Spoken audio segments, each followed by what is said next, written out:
প্রয়াত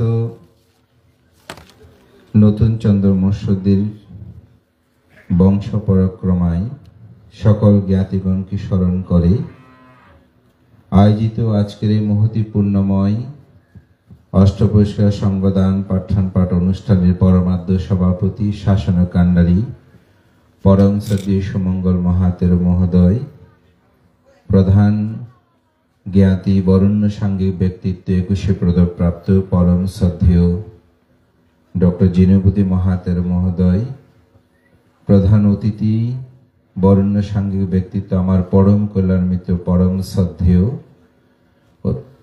বদন্ত ধর্মানন্দ মহস্তবীর মহোদয়, উপস্থিত জ্ঞান বংশ মহস্তবীর ডক্টর প্রিয়ানন্দ দীপঙ্কর মহাতের সহ মাননীয় মহান সঙ্গের প্রতি বিনম্র চিত্তে শ্রদ্ধা অর্ঘ্যবন্দনা নিবেদন করছি। আপনাদের সকলের প্রতি মৈত্রী চিত্তে পূর্ণদান ও আশীর্বাদ জ্ঞাপন করছি।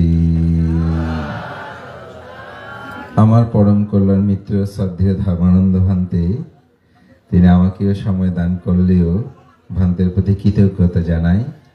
এখানে শ্রদ্ধেয় ডক্টর ভান্তে আছেন, ওনারা থাকলেও আমরা চিন্তা করি ভান্তের কাছ থেকে আমরা ধর্মদেশনা শ্রবণ করব।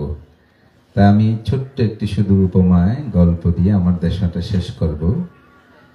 শুধু মানুষ নয়, আপনি যদি উপকার সাধন করেন, তির্যক প্রাণীও আপনার হিতার্থে তার করণীয় কর্তব্য সম্পাদন করবেন, এমন একটি উদাহরণ আমি দেব। এটি হচ্ছে চায়নায় বুদ্ধ ধর্ম দর্শন যখন প্রচার প্রসার লাভ করে, সেখানে বহু বুদ্ধ ভাবধারার গল্প রচিত হয়। তার মধ্যে একটি গল্প, এক গ্রামে একটি লোক বাস করতেন। তিনি অত্যন্ত দয়ালু পরায়ণ ছিলেন। তার নাম ছিল লিংপা। তিনি একটি মদের দোকানে চাকরি করতেন। মদের একটা খামার থেকে তিনি মদ আনতে যেতেন। তো একদিন তিনি দেখতে পেলেন মদ যে তৈরি করে আঙ্গুরের চাষে, ওখানে আঙ্গুরগুলো জমিয়ে রাখে, মৌমাছি উড়ে উড়ে এসে মদ খেতে গিয়ে অনেক সময় সেই মৌমাছিগুলো মদের মধ্যে ডুবে যেত। তো যেহেতু পাকা ভারী হয়ে যেত, আর উঠতে পারতো না। এই লিংপা তিনি কি করতেন, একটা কাঠি দিয়ে সেই পোকাগুলো তুলে দিতেন একটার পর একটা। এইভাবে তিনি মদ আনতে গেলেই সেই মদ যেখানে তৈরি হতো সেই জায়গায় আঙ্গুরের স্তূপ যেখানে থাকতো, ওখানে ওই রকম মৌমাছি দেখলেই সেগুলো তিনি তুলে দিতেন। তারা বেঁচে যেত, উড়ে যেত। একদিন এক ডাকাত তারা মদের দোকানে এসে মদ ক্রয় করার জন্য আসলে তার সাথে বাড়াবাড়ি হয় এবং তার সাথে ঝগড়া হয়।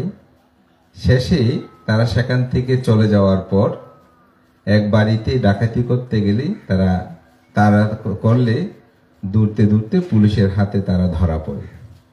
তো পুলিশ জিজ্ঞাসা করে, তোমাদের সাথে কে কে আছে? তো যেহেতু ওই যে মদের দোকানে যিনি চাকরি করে তার সাথে একটু বাড়াবাড়ি হয়েছে, তারা এই সুযোগে তার নামটি বলে দেয়, বলে সেও আমাদের সাথে আছে। তখন তাকে ধরে নিয়ে গেল। তাকে যেদিন রায় প্রদান করবে সেদিন সে অসহায় কোনো ক্রমে, যেহেতু ডাকাতরা বলছে, যেহেতু ডাকাতের দল যারা ছিল সবাই সাক্ষী দিচ্ছে সে আমাদের সাথে ছিল, তো বিচারক বিচার কার্য শেষ করে ঘোষণা দেবেন। ঠিক সেই মুহূর্তে বিচার কক্ষে বিশাল একেবারে এক মৌমাছির দল এসে হানা দিল। কাউকে আক্রমণ করে নাই, কিন্তু সবাই টেবিলে বসে গেছে, বিভিন্ন স্থানে শব্দ করছে, কিন্তু কাউকে কামড় দিচ্ছে না। বিচারক খুব চিন্তিত হয়ে পড়ল। মৌমাছি আসলে তো কামড় দেওয়ার কথা, কোনো কামড় দিচ্ছে না, কিছু করছে না, কিন্তু সবাই এসে বসে আছে, অবশ্যই আমার বিচারের কোনো জায়গায় ভুল হচ্ছে। তখন তিনি আবার পুনঃ তদন্ত করে গভীরভাবে পর্যবেক্ষণ করে দেখলেন যে আসলে মদ বিক্রেতা সে এই চুরি ডাকাতির সাথে কোনো সম্পর্ক যুক্ত নয়। তখন তাকে মুক্ত দিল আর ডাকাতদেরকে কঠিন শাস্তি দিল।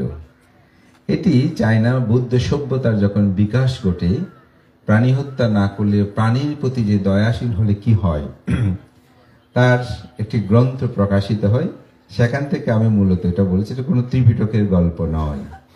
আমি এখানে এটাই বলতে যাচ্ছি, আপনি যদি একটা তির্যক প্রাণীরও উপকার করেন তাহলে কিন্তু তিনিও আপনার প্রত্যুপকার সাধন করবেন।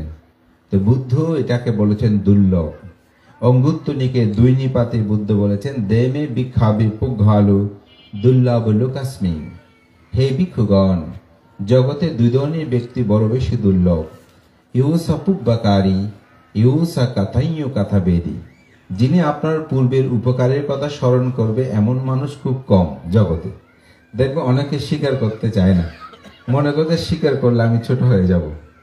আর প্রত্যুপকার, তিনি যখন আপদ বিপদে পড়ে তখন তার হিত সাধন করা। তো আজকে আমি মনে করি এই পরিবার তারা সেরকম একটি দুর্লভ কর্ম করছেন। তাদের পরম সে জ্ঞাতিগণকে স্মরণ করি, তাদের প্রতি কৃতজ্ঞতার প্রকাশে এই সুন্দর আয়োজন। আমি এটাকে সাধুবাদ জানাই। পুণ্যকর্ম ইহজীবনে মানুষ নন্দিত হয়, পরজীবনেও মানুষ নন্দিত হয়। আপনি পুণ্যকর্ম করলে কেউ বলুক সেটা নয়, আপনি মনে মনে বলতে পারবেন আমি সৎ কাজ করেছি, ভালো কাজ করেছি, এটাতে আমার আনন্দ। আর যদি আপনি মন্দ কাজ করেন, সবাই প্রশংসা করলেও নিবৃত্তি আপনার কান্না আসবে, আসলে আমি তো এমন নয়, তবুও মানুষ আমাকে এমন করছে। সেজন্য সবসময় ভালো কাজ করবেন, সৎ কাজ করবেন, জ্ঞাতি ধর্ম প্রতিপালন করবেন। শ্মশান যে আপনারা নির্মাণ করেছেন এটা অবশ্যই প্রয়োজন, তবে শ্মশান সেটি বড় কথা নয়। সবচেয়ে বড় কথা হচ্ছে আত্মচিন্তায় আমি নিজেকে বিশুদ্ধ করে আমার চিত্তকে উন্নত করতে পারছি কিনা। বুদ্ধির সময়কালে পিতা পুত্র দুজন ভিক্ষু হয়। তো পিতা যেহেতু বৃদ্ধ, সেই গিদকুটো পর্বতে পুত্রকে দেখাচ্ছে আমি মৃত্যুবরণ করলে তুমি আমার দাহ কার্যটা এখানের মধ্যে করবে। তো বুদ্ধ সেখানে তাদের নিশ্চয় দেখে গেলেন, গিয়ে বললেন, হে তোমরা এখানে কি করছো? বলছে তথাগত বুদ্ধ, আমি তো বৃদ্ধ খালে ভিক্ষু হয়েছে, আমার পুত্র তো এখনো যুবক, আমি মরে গেলে কোথায় শ্মশান হবে সেটা একটু দেখিয়ে দিচ্ছি। বুদ্ধ বলছেন, হে মুখ পুরুষ, তুমি মৃত্যুর কথা যে ভাবছো, এই পৃথিবীতে আমি এমন কোন স্থান দেখি না যেখানে কোনো মানুষের দাহ কার্য সম্পাদন হয় নাই। পৃথিবীর সমস্ত জায়গাটি হচ্ছে শ্মশান।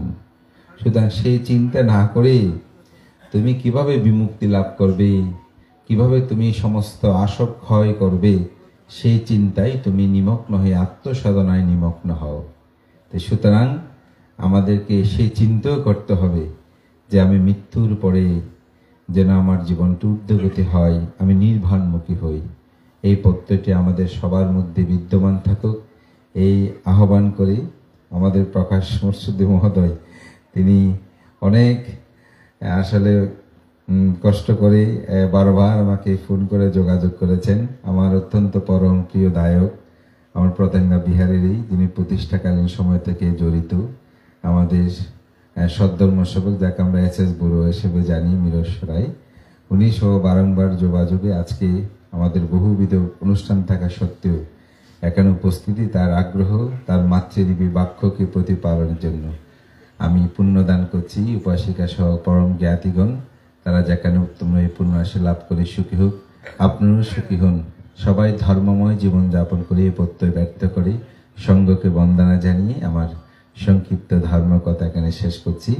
জগতের সকল প্রাণী সুখী হোক।